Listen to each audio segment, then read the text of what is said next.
पण जिथं महिला राखीव राहिला तिथं पुरुष नाही लढू शकत, म्हणून तुम्हाला 100% आरक्षण आहे. आता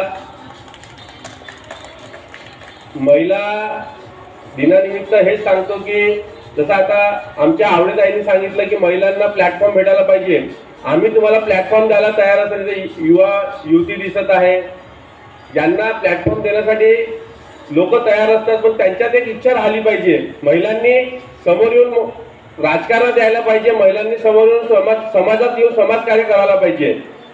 जेव्हा तुम्ही समाजकार्य कराल, लोकांसाठी पुढे याल, तर तुमच्यातला एक महिला शक्ती जागृत होईल. आताच आवडेताईंनी ज्या पद्धतीने सांगितलं की महिलांवर अत्याचार होतात, आधी होत होते, आताही होत आहे, आता जास्त होत आहे 2014 नंतर.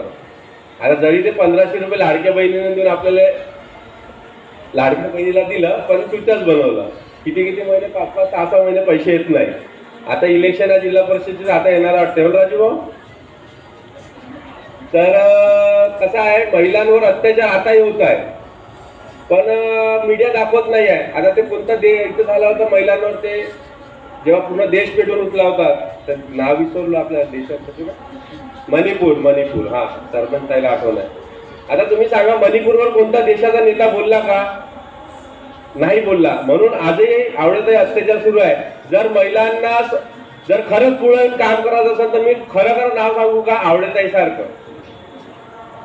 मी आवडेताई सोबत, तारिकाताई सोबत, सरपंचाई सोबत, यांच्यासोबत मी ज्या ऑफिसमध्ये गेलो, मला असं वाटत होतं का माझं पद आणलं द्यावं. मी याच्या पहिले सागरपाशी ताईपाशी बोललो का ताई तुम्ही, ताईंना चांगल्या संधी आल्या होत्या पक्षामध्ये, पण ताईने एक जिद्द धरली होती, जोपर्यंत तो नाला बांधणार नाही तोपर्यंत मी पक्षात पद घेणार नाही.